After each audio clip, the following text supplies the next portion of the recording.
what is carrying Muhammad? Is his private experience carrying Islam, or is his private experience carrying him?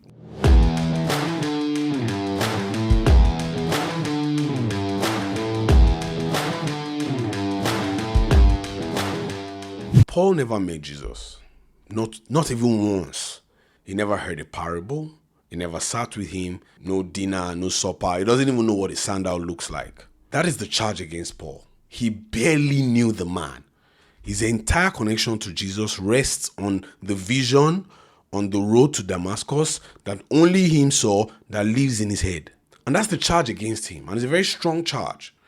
But you see, the problem though is that Muhammad also never met Jesus. So the test today is, let us see whose faith actually rests on meeting Jesus. Welcome to Femura's house.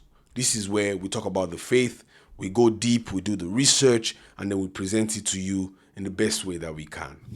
If you're just joining us, I would like you to start in part 1. It is linked in the description below. There, I laid out the 4 criteria. All of this started from what Ahmed Deedat made very popular. The way he talks about Paul and how he corrupted the message. There were 4 things that Paul was accused of. 1, that he came late. 2, that he never met Jesus. 3, that he has nothing to stand on. And 4, that he corrupted the message. Today, we are taking on the second charge, that he never met Jesus. When we took on the first charge, the alarm, because I built a detector, and the idea is this, right? Both men will walk through the detector for each of this charge. If the alarm sounds for one, don't turn it off. But if it sounds for the other and then you try to turn it off, then it means that that criteria itself is not a real criteria. You don't stand by your own criteria. This is the Muslim criteria. I'm running the Muslim argument, okay? Today we want to test, right? If both of them didn't meet Jesus, whose faith rests on that fact? I wouldn't be appealing to Acts. I would only be using the 7 undisputed letters of Paul so that we can focus on the things that Paul himself actually said. And then we can focus on the things that Muhammad himself actually said. So nobody's going to say, oh, okay, this is Luke's words or these things are corrupted. We all agree on the same things. Let me put the objection forward at its very full strength, right? Visions are very cheap. They are very cheap currency in religion. Everybody has one. You probably have an uncle at home who has a vision, right? People just wake up in the morning, they have dreams, they come to tell you, oh, I had this dream that something's going to happen. But it's all relying on trust me, bro, right?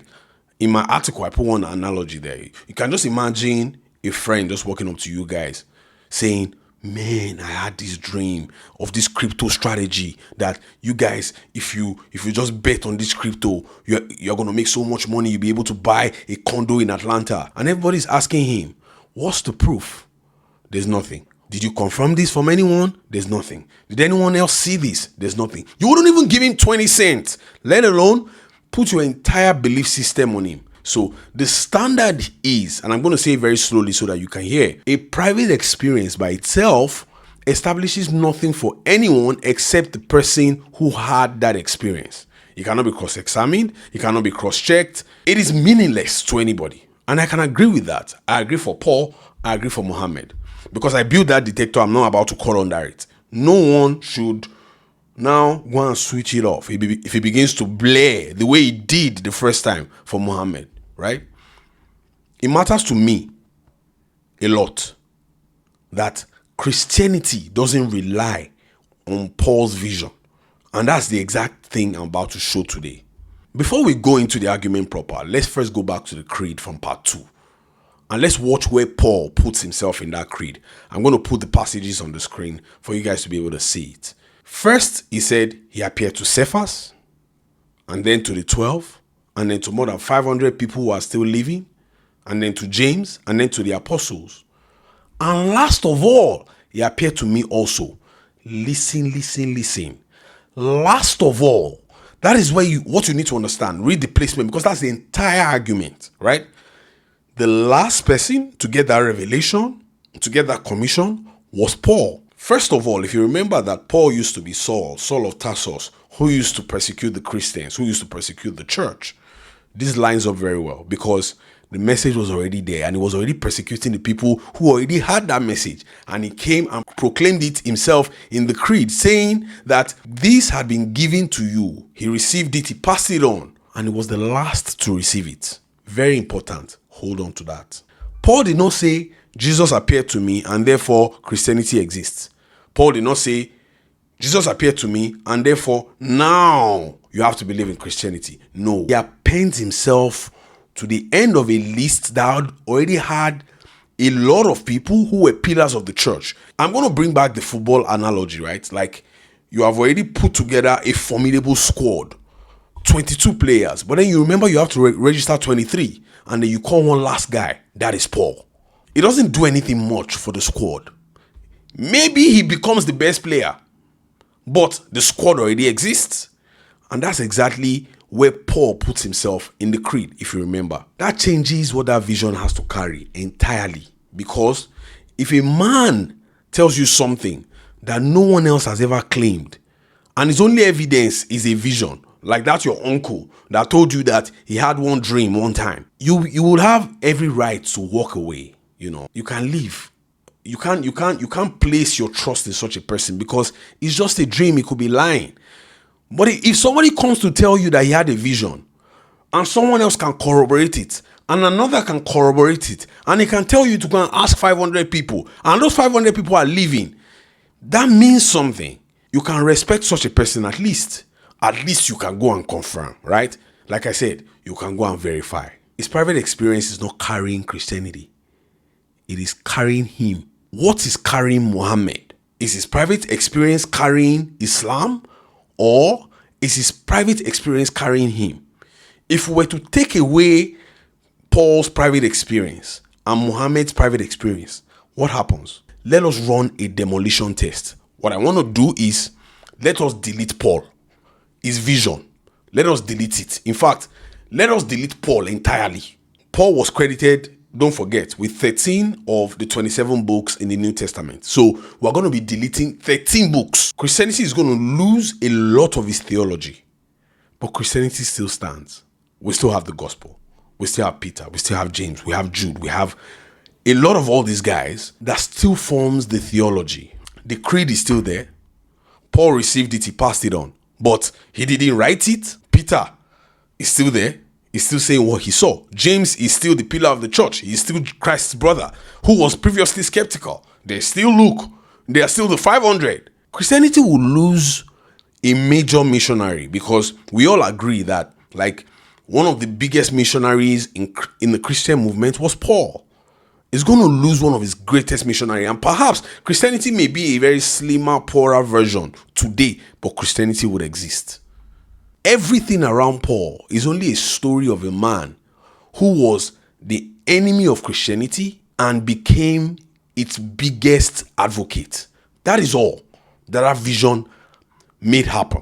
But before we go to Muhammad, right, two more things on Paul. First, Paul did not just get this vision. He vetted it. I told you the last time. He certified it. I told you the last time, right? And the detail is criminally underrated because he swore on his own account in Galatians. I told you that before. He took the gospel to Jerusalem in a place where he was already criticizing people. Don't forget, he was already persecuting people. Don't forget, he was hated. He took it to Peter. He took it to James. He took it to John. The people who actually were disciples of Jesus, and they certified him. They brought him. They added nothing. They brought him into the fellowship. He still went back 15 years later or 14 years later to go and confirm if he was running his race in vain. They added nothing still. They gave him and Barnabas a hand in the fellowship. Sit with that. The second thing, before we move over to Muhammad, is the cost, the bill. Paul was ruthlessly battered. Almost everything. It cost him almost everything. Paul was a very learned man who was already popular, who was already rich, who already had people, who was part of the Pharisees. He lost all of that status. He became the guy who was running from place to place, who was beaten with rods, who was stoned, who was once left dead, who had 3 shipwrecks. He was hungry. He was left in the cold. He was imprisoned. He called all of his old credentials lost, relying on a vision. If a man is lying, I mean, people lie, people believe a vision, right? And they swear by it on something that is not true. But it is very, very, very rare for somebody to go through everything that Paul went through based on a lie. But one more piece of honesty before we move over, just so that I don't, say something and then go back on it. Even though I agreed to using only 7 letters, I have to be honest because I believe in Paul. Acts does record that there were people who saw this. I just chose not to use Acts so that I can put Paul through the harshest of tests and see whether he still passes it. And he does. Let's go to Muhammad. Same machine, same settings, same detector, same fact that he did not meet Jesus. Let us see what happens when we run him through the same detector. This happened in Mecca. First of all, Arabia is miles away from Jerusalem, so he could never have met Jesus. Second, it happened around the year 610. Jesus was dead. He had risen. All the disciples were dead. The generations of the disciples were dead. Paul was dead. There was nobody connected to Jesus at that time anymore. You could not trace anything back to Jesus. We have already dismantled the idea of the isnad because the isnad only stops at Muhammad, nothing else, right? Yeah, you call Muhammad Al-Amin, the trustworthy. You can trust him, but that is all that you can do. You can trust him. But it is the same way you can trust the guy who says, trust me, bro, and give him all your money and you end up being broke, right? I'm not saying that is what is happening here. I'm just saying that even if you call him trustworthy, it doesn't mean anything. He went into a cave to pray. He got a vision, which was his habit. He goes in to pray and, that prayer also, if you read my article, like I left some footnotes there, so you can read that about the prayer because there's some important stuff there, but I don't want to go into it. But during that prayer, something overwhelming happens to him, right? A presence, which we would later identify as Gabriel, appeared to him and seizes him and forces him to recite. And he was terrified. Recite, recite, recite. First things first, this doesn't line up. Let me just be honest. This doesn't line up with how visions typically are given or revelations are given in the Bible to prophets, Daniel or Zechariah or Moses. They were all terrified, but then comes the calm. There are examples of where, we had tussles, but they were not necessarily like revelationary type. They were something else. I don't want to go into all of that. But let's assume he got that vision in a cave. Nobody was there. He then comes out of the cave and goes to his wife, Khadija. Khadija also doesn't know Jesus, right? But Khadija knows Waraqa, who was her cousin, who was blind and old. So he couldn't really see how terrified Muhammad was, and it was based on hearsay. But he knew Moses because he was a Christian. He knew that obviously angels appear to people and they deliver messages in this way. And Waraqa said this could be what is happening. Unfortunately though, Waraqa died before Muhammad started preaching. So Waraqa could not even confirm if what Muhammad was preaching was actually aligned with what Moses preached. That is story for another day. But here's the thing, right? The terror was real and it rings true, right? Because it was to a point where, in some hadith it was recorded that he almost wanted to even commit suicide. So it looks like he must have actually gone through something. And he was believed by people who loved him. Khadija, and obviously Waraqa, Khadija's cousin, who also must have loved him. They believed him. They called him Al-Amin, obviously, the trustworthy. So they trusted him. He got a vision, but he's the only one who got this vision. That's where the challenge is. Who was in the cave? No one else. Who witnessed it? No one else. Who vetted it? No one else. Who did he go and meet to certify? No one else. Did you hear what I said about Paul? Khadija was not a Christian. Khadija didn't know Jesus. Waraqa was old and blind. He believed the report, but he died shortly after. So he didn't even know what eventually Muhammad preached. So the only one outside Christian related to Jesus anyhow person, which is Waraqa, died within a few days, and that's about it. Their trust is very touching. They love this man, but it's just trust in a report that cannot be validated. Don't forget, that cannot be cross-examined. So let's do the same test, right? Remember, I deleted Paul's vision. I deleted Paul entirely. And we still had Christianity, because we still had Peter, we still had James, we still had all of the apostles, we still had the 500, we still had Luke, Mark, we still had John, we still had so many people. Let's delete the cave. What is still standing? Okay. He had other visions, right? The night vision, the one where he went from one mosque to another. Let's remove the night vision as well, because no one witnessed that as well, right? So we'll do the same thing. It doesn't matter how many visions he had. We're talking about visions, and he's the only one that had them. So let's delete the night vision. What is left of Islam? Remember that I mentioned that if you delete Paul, we may have a thinner Christianity, but we'll still have it. We'll lose Christians' best missionary, but we'll still have Christianity. If you delete the visions, not even Muhammad himself, let's leave Muhammad in the picture. If you delete the cave and you delete the night vision, what is left? There is no Islam. Everything is wiped clean.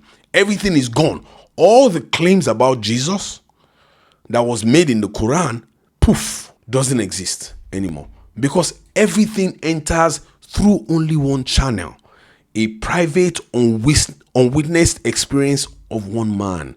So there's no prior public event. There's no community of witnesses. There's no 500. There's no body to go and vet. There's just nothing. Hear me out, guys. Like, how do you make an argument that Paul did not meet Jesus? And that's one of the reasons why he was the corrupter. But if you remove Paul, Christianity still stands. Muhammad did not meet Jesus. He also had a private vision twice. If you remove both, you don't have Islam at all. And you think Paul is the one that has the problem? You think Paul is the one who is going to go through the detector and is going to blare? Maybe he goes through the detector and the thing just sounds a little bit. But God is going to let him through, because there's nothing here. We know that the theology exists.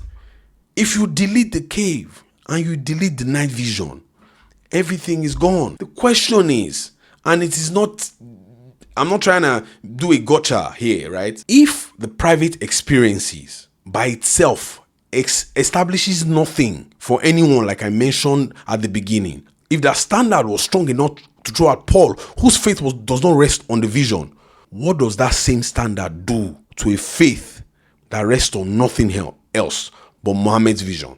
It's a question I would love you to answer. If you have the answer, you can write it in the comment section. I would like to hear your defense. There are a couple of Muslims that I've been writing for who are thoughtful, who will come. The thoughtful Muslim from part 1 is still waiting, and he will step in here again with his best answer, and it's genuinely a good answer, but it is his best answer. He will say, you have misunderstood us. We don't believe him because of the cave. We believe him because of what came out of it, which is the Quran. The Quran itself is the evidence. It is the eloquence. It is the preservation. It is what is built. It is the beauty. It is all of that stuff. Okay. But you see where the problem with that is that every slice of that has a version of it in Christianity that Muslims would be very glad to ignore. The first is beauty and inimitability, right? I will grant it. Even though you are the judge and the jury of that, right? It is you who is the Muslim. It is the Quran itself that says it is this beautiful. Who's to say somebody else has not written something else that good? But let me grant it. If you have ever read Isaiah 53, you will see grown men who weep because of how beautiful the story is told. If you have ever read the Sermon on the Mount, you will see grown men who weep because of how beautiful the story is told. The parables of Jesus, the same applies, but you will toss it aside. It doesn't matter, because the Quran is more beautiful in your own standards. And I know beauty undersells it, right? They say inimitability, pardon my English, right? The Quran dares us to produce a surah like it. First of all, right? And this is just a side note, right? There were 3 verses that were written by Omar, I think that's his name, that made it into the Quran.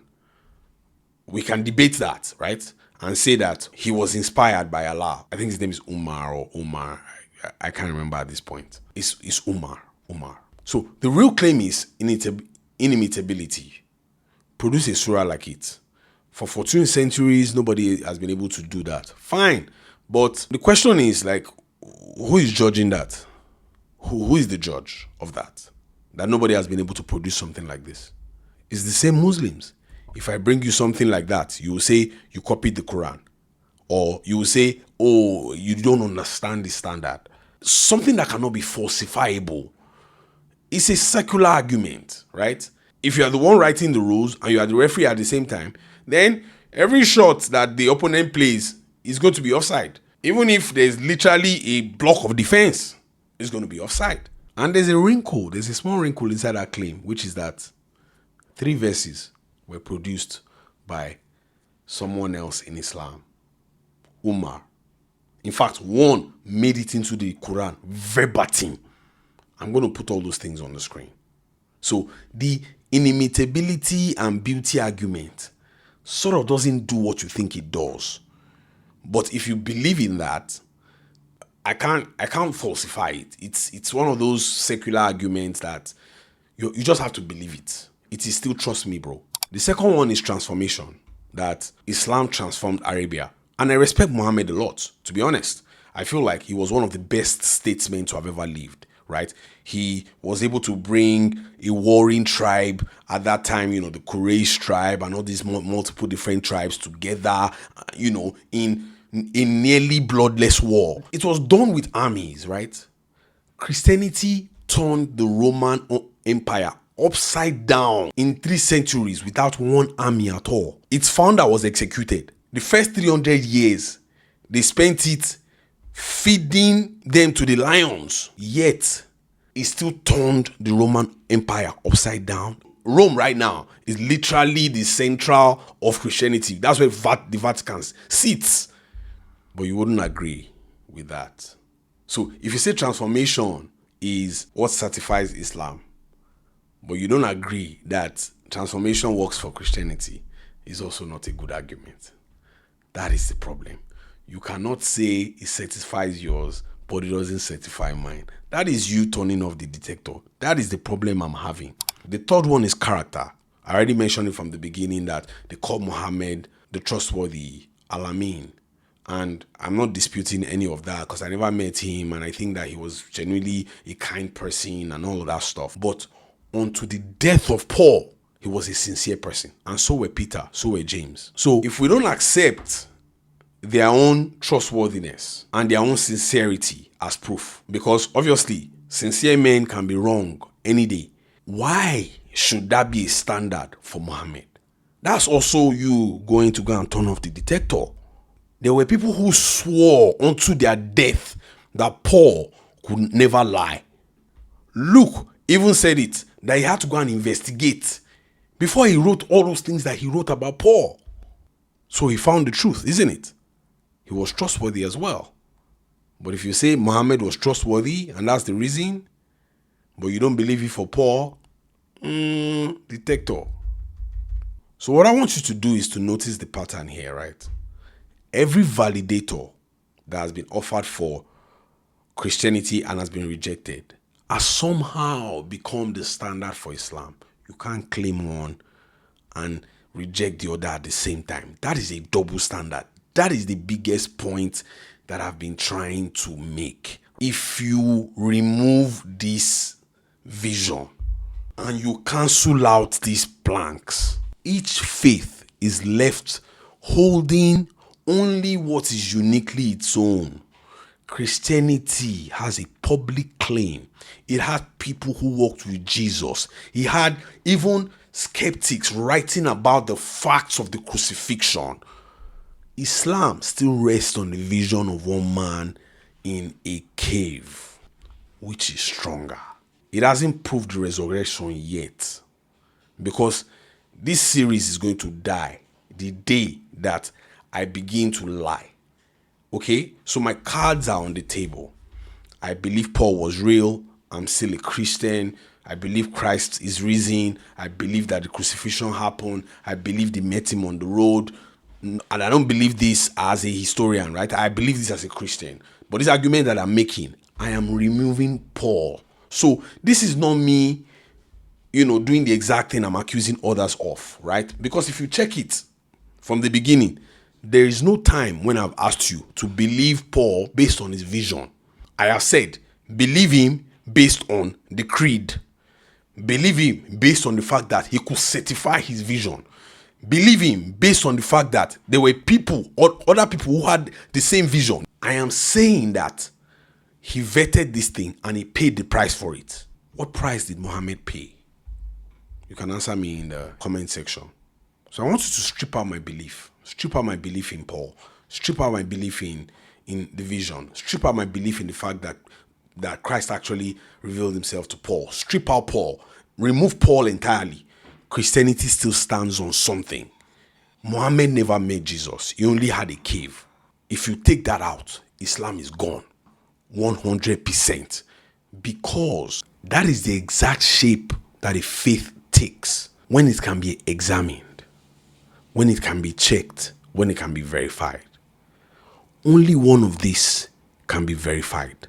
The other can only be believed. Next time, we're going to go to the big one, which is that, the one everybody has been warming up for, which is that he corrupted the gospel, right? He didn't just come and say, oh, he wants to add something. He swapped the engine. He literally invented Christianity. He manufactured the crucifixion. He created a religion that the man who died on the cross of Nazareth will not even recognize.